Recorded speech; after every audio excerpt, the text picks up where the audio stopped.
সমান্তরাল একক ভেক্টর, লম্ব একক ভেক্টর। সমান্তরাল একক ভেক্টর কি আর লম্ব একক ভেক্টর কি? এখানে দেখো, যদি তোমাকে দুইটা ভেক্টর দেওয়া হয়, একটা ভেক্টর এ আর একটা ভেক্টর বি, তাহলে এদের সমান্তরাল একক ভেক্টরের কথা যদি বলা হয়, তাহলে সমান্তরাল মানে কি দিক কোনো চেঞ্জ হবে না। তাহলে দিক কখন চেঞ্জ হবে না? এর দিক বি এর দিক, অর্থাৎ এ আর বি দুটা যদি যোগ করা হয়, তাহলে নতুন যে ভেক্টরটা পাওয়া যাবে সেটার দিকও হবে কি এদের দিক। তাহলে সেই ক্ষেত্রে কি কোনো দিক চেঞ্জ হচ্ছে না। তো দিক চেঞ্জ না হওয়া মানে কি, একটা ভেক্টর আর একটা ভেক্টর দিক চেঞ্জ না হওয়া কি হবে? ভেক্টর দ্বয় কি হবে? সমান্তরাল হবে। তো এইখানের মধ্যে তাহলে কি হবে? আমরা সমান্তরাল একক ভেক্টর কখন পাবো? যদি যোগ করা হয়, এ আর বি যোগ করা হয়, তাহলে সমান্তরাল ভেক্টর পাওয়া যাবে। এখন একক ভেক্টর কখন? তাহলে এদের মান দিয়ে ভাগ করতে হবে। তাহলে এদেরকে ভাগ করতে হবে, এ প্লাস বি যে ভেক্টরটা পাবো সেটার মান দিয়ে ভাগ করলে তাহলে আমরা একক ভেক্টর পাবো। এটা হলো সমান্তরাল একক ভেক্টর।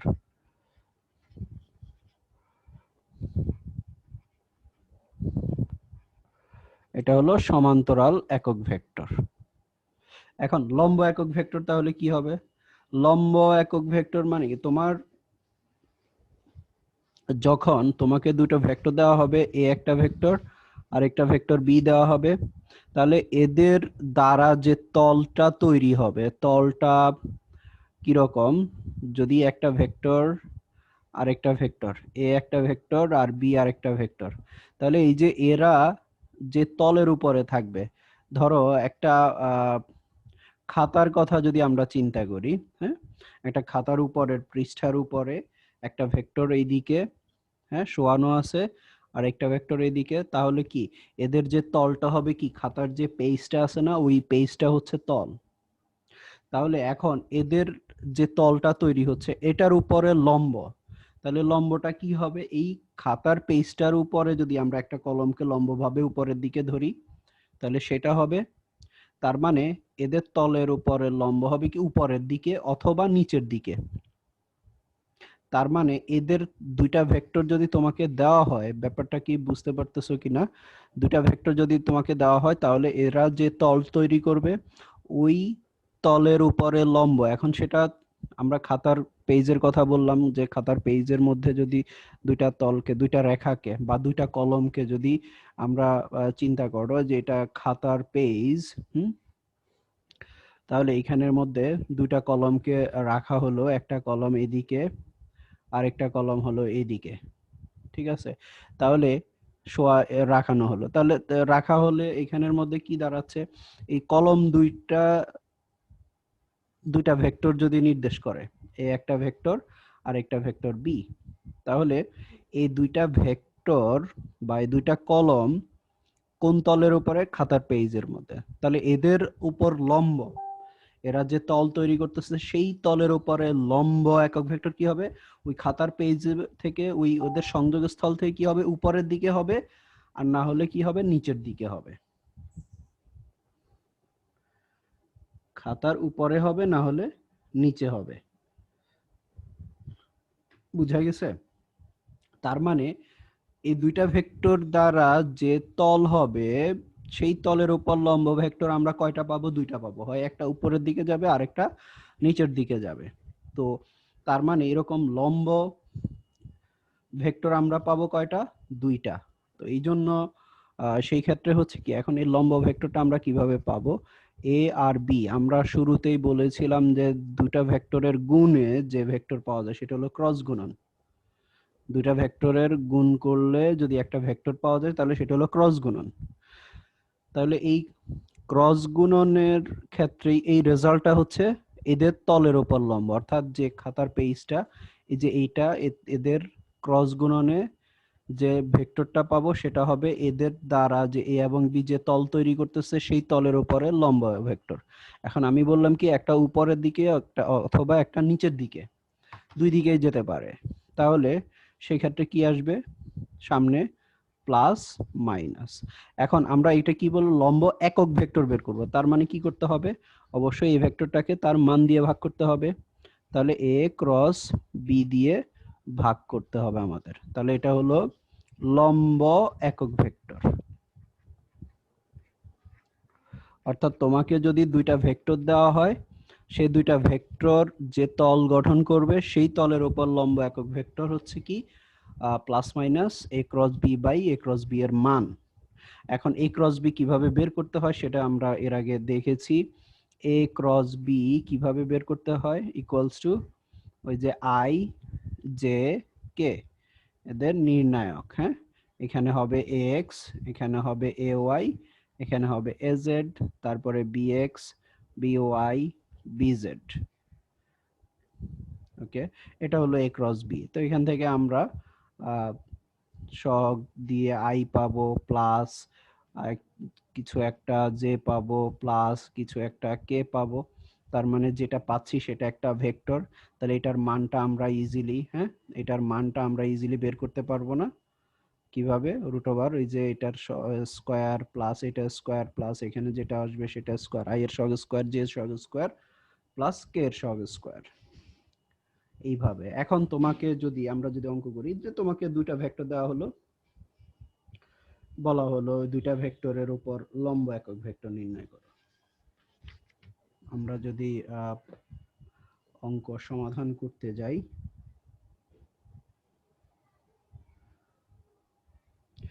যেমন এখানে a equals to thrice I plus twice j, thrice I plus twice j, তারপরে মাইনাস twice k, এবং b vector equals to minus I vector plus j minus 4k হলে a ভেক্টর a ও b এর লব্ধি ভেক্টরের সমান্তরাল, এত এর লব্ধি ভেক্টরের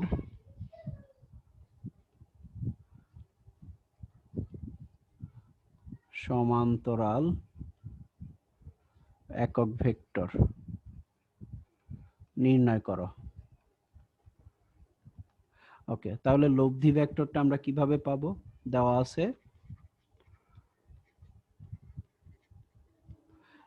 আছে a ইকুয়ালস টু কত, thrice i plus twice j minus twice k. Okay, তারপরে বি ইকুয়ালস টু আমাদের দেওয়া আছে minus i plus j minus 4k। তাহলে অতএব এদের লব্ধি, লব্ধি মানে কি? বীজগাণিতিক যোগফল। লব্ধি ভেক্টর ইকুয়ালস টু কি হবে? এ যোগ বি ভেক্টর। তাহলে এখন আমরা যোগ করলে কি পাবো? এ থ্রাইস আই আর এদিকে মাইনাস আই, তারপরে কি আসবে? টোয়াইস আই, তারপরে হলো প্লাস কি হবে? থ্রাইস জে, তারপরে মাইনাস 6k। আমি একবারে করে দিলাম। এখানে 3i আছে আর এখানে মাইনাস আই, তাহলে যোগ করলে কি হবে? Twice I. এখানে আছে দুইটা, এখানে আছে একটা, তাহলে থ্রাইস জে, এখানে আছে -2, এখানে আছে -4, তাহলে -6। তাহলে এখন সমান্তরাল একক ভেক্টর, তাহলে লব্ধি ভেক্টরের সমান্তরাল একক ভেক্টর কি হবে? অতএব লব্ধি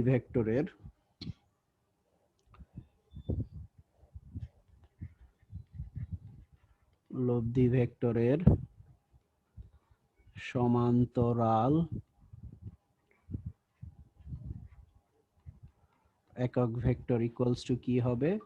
ওই ভেক্টরটাকে তার মান দিয়ে ভাগ করতে হবে। তাহলে A vector plus B vector হলো, আর এটার মান দিয়ে ভাগ করতে হবে প্লাস বি ভেক্টরের মান।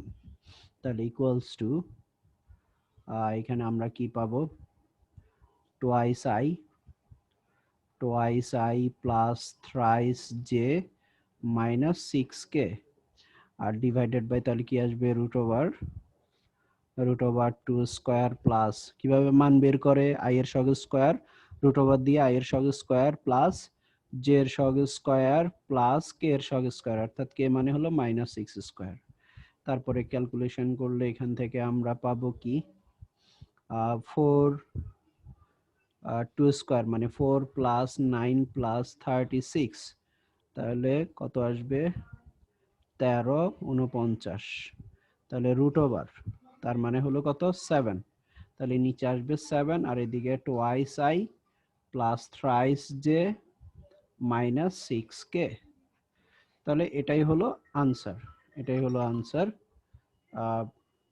দুটো ভেক্টরের লব্ধি ভেক্টরের সমান্তরাল একক ভেক্টর।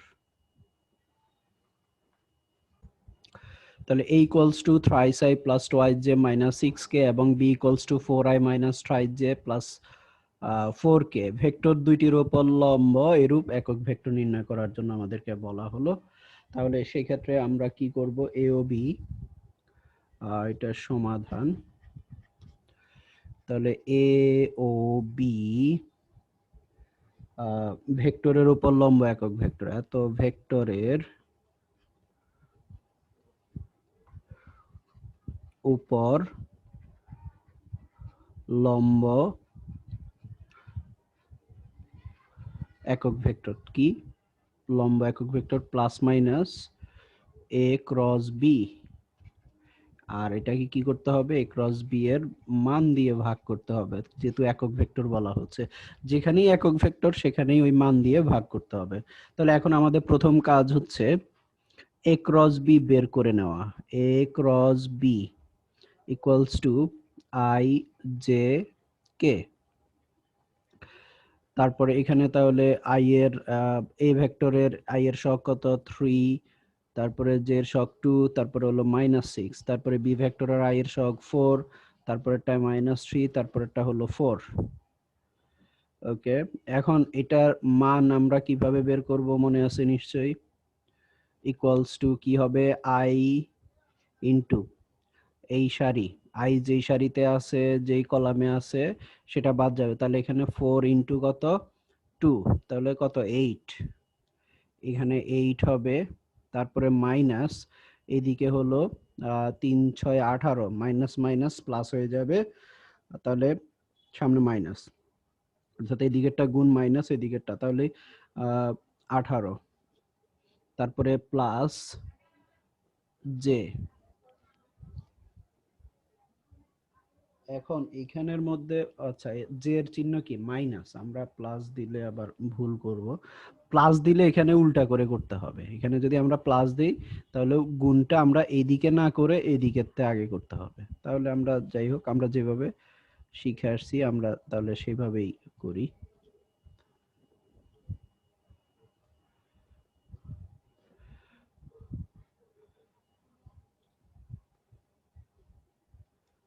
ওকে,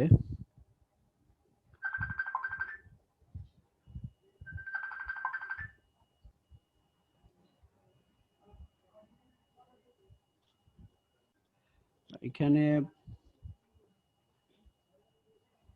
তাহলে আমাদের যদি একটা ভেক্টরের লম্ব একক ভেক্টর বের করতে বলা হয় তাহলে আমাদের কি লাগবে, plus minus a cross b, আর এদিকে হলো কি a ক্রস b এর মান দিয়ে ভাগ করতে হবে। a ক্রস b আমরা কিভাবে বের করব, i j k, তারপরে a ভেক্টরের i এর সহগ j এর সহগ k এর সহগ, আবার এখানে হলো b ভেক্টরের i এর সহগ j এর সহগ k এর সহগ বসিয়ে আমরা এখানে নির্ণায়কের মানটা বের করব। তাহলে বের করার পর এখানে যেটা আসবে সেটার মান বের করে নিব, বের করে এখানে ক্যালকুলেশন করে যা আসবে, আর এদিকে হলো একক ভেক্টর সমান কি plus minus a cross b by a cross b এর মান, তারপর এখানে বসাই দিলে আমরা একক ভেক্টরটা পেয়ে যাচ্ছি। আচ্ছা দেখাও যে a equals two thrice i minus twice j plus k, b equals to হলো b একটা vector i minus thrice j plus 5k, তারপরে c আরেকটা vector twice i plus j minus 4k, এই ভেক্টরগুলো একটা সমকোণী ত্রিভুজ উৎপন্ন করে। তাহলে এই ভেক্টরগুলা একটা সমকোণী ত্রিভুজ উৎপন্ন করে এটা দেখানোর জন্য আমাদের কি করতে হবে, আমরা যদি একটা সমকোণী ত্রিভুজ আঁকি তাহলে সমকোণী ত্রিভুজ, একটা ত্রিভুজ সমকোণী ত্রিভুজ কিনা আমরা সেটা কিভাবে বুঝবো, তিনটা বাহু, যদি তোমার একটা এ আরেকটা বি আরেকটা সি যদি হয় তাহলে সেক্ষেত্রে কি হয়, অতিভুজ পিথাগোরাসের উপপাদ্য এ স্কয়ার ইকুয়ালস টু কি হবে, বাকি দুই বাহুর স্কয়ারের যোগফল। হ্যাঁ, এরকমই তো, যদি এরকম দেখাইতে পারি আমরা যে দুইটা বাহুর বর্গের যোগফল হচ্ছে বাকিটার বর্গের সমান। তাহলে আমরা কি বলতে পারবো যে ওই বাহুগুলা কি ত্রিভুজ, সমকোণী ত্রিভুজ উৎপন্ন করে। তো এখানে দেখো আমাদের দেওয়া আছে তিনটা ভেক্টর দেওয়া আছে, একটা এ ভেক্টর, আর একটা বি ভেক্টর, আর একটা সি ভেক্টর। তো তিনটা ভেক্টরকে যদি আমরা তিনটা বাহু হিসাবে চিন্তা করি, তাহলে সেক্ষেত্রে কি আমাদের বাহুর দৈর্ঘ্যগুলা দরকার না? বাহুর দৈর্ঘ্য মানে কি, ভেক্টরের মান বের করা দরকার। তাহলে এ ভেক্টরের মান হলো কি এ বাহুর দৈর্ঘ্য, বি ভেক্টরের মান হবে কি বি বাহুর দৈর্ঘ্য, সি ভেক্টরের মান হবে কি সি বাহুর দৈর্ঘ্য। তাহলে বের করার পরে আমরা যদি এরকম এই ক্যালকুলেশনটা দেখাইতে পারি যে যে কোনো দুইটার বর্গের যোগফল, যে কোনো দুইটার বর্গের যোগফল যদি বাকিটার বর্গের সমান হয়, তাহলে আমরা বলবো ভেক্টরগুলো একটা সমকোণী ত্রিভুজ উৎপন্ন করে। ঠিক আছে? তাহলে এই ক্ষেত্রে দেওয়া আছে আমাদের দেওয়া আছে a equals to thrice I minus twice j plus k, তারপরে b equals to I minus thrice j, তারপরে হলো plus 5k, c equals to twice I plus j minus 4k। ওকে, তাহলে এখন আমরা যদি মান বের করি, অতএব এর মান, এ ভেক্টরের মান ইকুয়ালস টু কত আসবে, root over 3 square plus minus 2 square plus 1 square. তাহলে ইকুয়ালস টু আমরা এখান থেকে কত পাবো, রুট ওভার 9 প্লাস 4 প্লাস 1 ইকুয়ালস টু কত, রুট ওভার 9 4 13 14, রুট ওভার 14। তারপরে বি ভেক্টরের মান ইকুয়ালস টু কত আসবে, root over 1 square plus minus 3 square plus 5 square equals to root over 1 plus 9 plus 25 equals to কত, 10 35, রুট ওভার 35। তারপরে সি ভেক্টরের মান equals two 2 square plus 1 square plus minus 4 square, তাহলে ইকুয়ালস টু আমরা পাচ্ছি root over 4 প্লাস 1 plus 16, তাহলে 16 আর 4 20 আর 21, তাহলে রুট ওভার 21। এখন দেখো আমরা যদি রেজাল্টগুলোর দিকে তাকাইলে আমরা পাচ্ছি একটা হচ্ছে রুট ওভার 14, আরেকটা রুট ওভার 35, আরেকটা হলো রুট ওভার 21। তাহলে আমরা যদি এটাকে বর্গ করি, রুট ওভার 14 আর রুট ওভার 21 কে বর্গ করে যোগ করি, তাহলে দেখো আমরা রুট ওভার 35 এর বর্গের সমান রেজাল্ট পাচ্ছি কিনা। তাহলে সুতরাং a square plus C square equals to কত, রুট ওভার 14 স্কয়ার প্লাস হলো রুট ওভার 21 স্কয়ার, তাহলে ইকুয়ালস টু আমরা পাচ্ছি এখানে 14 প্লাস 21 ইকুয়ালস টু 35, তাহলে equals to root over 35 whole square. তাহলে রুট ওভার 35 মানে কি বি। হ্যাঁ, এখানে আমরা রুট ওভার 35 মানে কত, বি পাচ্ছি রুট ওভার 35, তাহলে ইকুয়ালস টু বি স্কয়ার। তাহলে যেহেতু B square equals to A square plus C square, অতএব প্রদত্ত ভেক্টর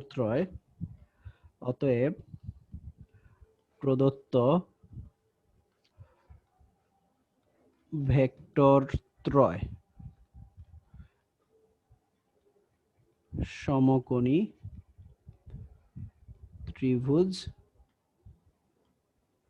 গঠন করে। তাহলে এখন এখানে যদি তোমাকে বলে সমকোণ কোনটা হবে, সমকোণ হবে এ এবং সি এর মধ্যবর্তী কোণ, এ এবং সি বাহুর মধ্যবর্তী কোণ, কারণ এখানে এ স্কয়ার আর সি স্কয়ার আছে, এ স্কয়ার প্লাস সি স্কয়ার, তাহলে এ বাহু এবং সি বাহুর মধ্যবর্তী কোণ হচ্ছে সমকোণ। এই হলো আমাদের দেখাইতে বলছে যে তিনটা ভেক্টর দেওয়া হলো সেই তিনটা ভেক্টর একটা সমকোণী ত্রিভুজ গঠন করে আমরা দেখাইলাম। এখন যদি তোমাকে বলা হতো যে এরকম তিনটা ভেক্টর দিয়ে বলা হতো যে দেখাও যে ভেক্টর ত্রয় সমদ্বিবাহু ত্রিভুজ গঠন করে, তার মানে কি দুইটা বাহু সমান হবে, ওইটা দেখাইলেই হয়ে যাচ্ছে। দুইটা বাহুর মান বের করব আমরা, সমান হলেই সমদ্বিবাহু ত্রিভুজ। যদি বলে সমবাহু ত্রিভুজ গঠন করে, তার মানে কি তিনটা বাহুর দৈর্ঘ্য কি হবে, সমান হবে, অর্থাৎ মানগুলা বের করব। এখন এইখানে যদি তোমাকে আবার বলে অবস্থান ভেক্টর দেওয়া আছে, তখন কিন্তু আবার ব্যাপারটা ভিন্ন হবে। ব্যাপারটা ভিন্ন বলতে আমাদের এখানে তো সরাসরি তিনটা ভেক্টরই বলে দেওয়া আছে যে A vector, B vector, C vector. এখন যদি তোমাকে বলে যে তিনটি বিন্দুর অবস্থান ভেক্টর যথাক্রমে এত এত এত, তাহলে দেখাও যে ভেক্টর তিনটি একটি সমবাহু ত্রিভুজ গঠন করে, তখন আবার আমরা কিভাবে করব? অবস্থান ভেক্টরের কথা বলছিলাম, মনে আছে? অবস্থান ভেক্টর হলো কি, একটা বিন্দুর সাপেক্ষে কোন বিন্দুর অবস্থান যে ভেক্টরের মাধ্যমে প্রকাশ করা হয়। একটা মূল বিন্দু, এটা ধরো ও বিন্দু, তাহলে এ বিন্দু যদি তোমাকে বলা হয়, বি বিন্দু যদি তোমাকে বলা হয়, আর সি বিন্দু যদি তোমাকে দেওয়া হয় সি বিন্দু, তাহলে এই এ বিন্দুর ভেক্টর, অবস্থান ভেক্টর যে ভেক্টর দিয়ে প্রকাশ করবে, তাহলে এটা যদি এ ভেক্টর নির্দেশ করে, তাহলে ও বি যোগ করলে এটা হবে বি ভেক্টর, তারপরে সি যোগ করলে এটা হবে সি ভেক্টর। হ্যাঁ, তাহলে এই তিনটা বিন্দু যে ত্রিভুজ গঠন করে, তাহলে ত্রিভুজ কি ত্রিভুজ গঠন করবে? এই ত্রিভুজটা গঠন করবে। হ্যাঁ, এরা গঠন করবে কি, এই যে এই ত্রিভুজটা, অর্থাৎ লাল কালারের যে ত্রিভুজটা, এই ত্রিভুজটা গঠন করবে। এটা তোমাকে দেখাইতে হবে যে এই ত্রিভুজটা হচ্ছে সমবাহু ত্রিভুজ। মানে কি তিনটা বাহুর দৈর্ঘ্য সমান, অর্থাৎ তোমাকে সেই ক্ষেত্রে কি করতে হবে, এ বি বাহুর দৈর্ঘ্য বের করতে হবে, তারপরে হলো বিসি বাহুর দৈর্ঘ্য বের করতে হবে, তারপরে হলো এসি বাহুর দৈর্ঘ্য বের করতে হবে। বের করলে যদি মানগুলা সমান হয়, তাহলে সেই ক্ষেত্রে আমরা বলবো ত্রিভুজটা হলো সমবাহু ত্রিভুজ। এখন তোমাকে বলা হলো তিনটা বিন্দুর অবস্থান ভেক্টর দেওয়া আছে, তার মানে তোমাকে ভেক্টর দেওয়া হলো কি, তিনটা ভেক্টর। আমি খেয়াল করো, তোমাদের বইয়ে অঙ্কটা আছে, একটু দেখবা। তাহলে সেই ক্ষেত্রে দেখো এখানে তোমাকে যদি ভেক্টর গুলা দেওয়া হয়, তাহলে আই ভেক্টর একটা হলো i plus twice j plus thrice k একটা ভেক্টর, তারপরে আরেকটা ভেক্টর হলো মাইনাস আই মাইনাস জে, তারপরে হলো প্লাস 8k। ওকে, তারপরে আরেকটা ভেক্টর হলো মাইনাস 4i, তারপরে হলো প্লাস 4j প্লাস 6k। ওকে, এই তিনটা বিন্দুর অবস্থান ভেক্টর হলো তিনটা। তাহলে এটা যদি আমরা চিন্তা করি, দেখো প্রথম ভেক্টরটা যদি আমরা হিসাব করি যে এ বিন্দুর অবস্থান ভেক্টর, হ্যাঁ, তাহলে সেই ক্ষেত্রে কি হবে, এটা হবে কি ও এ ভেক্টরের মান। যদি দ্বিতীয়টা বি বিন্দুর অবস্থান ভেক্টর হয়, তাহলে এটা হবে ও বি ভেক্টরের মান। যদি তৃতীয়টা সি বিন্দুর অবস্থান ভেক্টর হয়, তাহলে এটা হবে কি, ও সি ভেক্টরের মান। বুঝতে পারছো? তাহলে এই ক্ষেত্রে এই যে দিকগুলা কিভাবে হবে, এইভাবে হবে। তাহলে এখান থেকে দেখো আমরা যে ত্রিভুজটা পাচ্ছি, আমরা এখানে ভেক্টর যোগের ত্রিভুজ বিধি অ্যাপ্লাই করব। অর্থাৎ এখানে ত্রিভুজ ও এ বি হতে আমরা পাবো কি, ও এ বি হতে আমরা কি পাবো, যে একই ক্রমে দুটি ভেক্টরের দুটি বাহু, একটা ত্রিভুজের দুইটা বাহু যদি দুইটা ভেক্টর নির্দেশ করে, তাহলে তৃতীয় বাহুটা বিপরীত ক্রমে ওই ভেক্টর দ্বয় লব্ধির মান ও দিক নির্দেশ করবে। তার মানে এই যে ও এ বি এই ত্রিভুজটা, ব্যাপারটা একটু মনোযোগ দিয়ে খেয়াল করো। ও এ বি একটা ত্রিভুজ। হ্যাঁ, এই ত্রিভুজের ক্ষেত্রে আমরা এখানে দেখতেছি ও থেকে এ এর দিকে, আবার ও থেকে বি এর দিকে। তাহলে এইখানের মধ্যে এ বি হিসাব করলে কি হবে, এ থেকে বি এর দিকে। তাহলে এখানে ত্রিভুজ যদি আমরা ত্রিভুজ বিধি যদি অ্যাপ্লাই করি, তাহলে আমরা কি পাচ্ছি, ও এ যোগ এ বি ইকুয়ালস টু কি হবে, ও বি। ও এ যোগ এ বি ইকুয়ালস টু কি হবে, ও বি। তাহলে এখান থেকে বা A B vector equals to তাহলে কি আসবে, O B vector minus O A vector. তাহলে ও এ ভেক্টর আমরা এখানে বাম পাশে আমরা দেখতে পাচ্ছি, এখানে ও এ ভেক্টর, এটা হলো বি ভেক্টর। তাহলে একটা থেকে আরেকটা বিয়োগ করলে আমরা এভাবে এ বি এর মান পাবো। হ্যাঁ, এ বি ভেক্টর পেয়ে যাব, তারপরে এ বি ভেক্টরের মান বের করব, তার মানে আমরা এ বি বাহুর দৈর্ঘ্য পাবো। ঠিক একইভাবে বিসি বের করব, এসি বের করব, করে আমরা দেখব যে সমান কিনা। যদি সমান হয় তাহলে ত্রিভুজটা কি হবে, সমবাহু ত্রিভুজ হবে। এই অঙ্কটা একটু ক্রিটিক্যাল, এটা একটু করবা, নিজেরা ট্রাই করবা, না পারলে আমি করে দিব।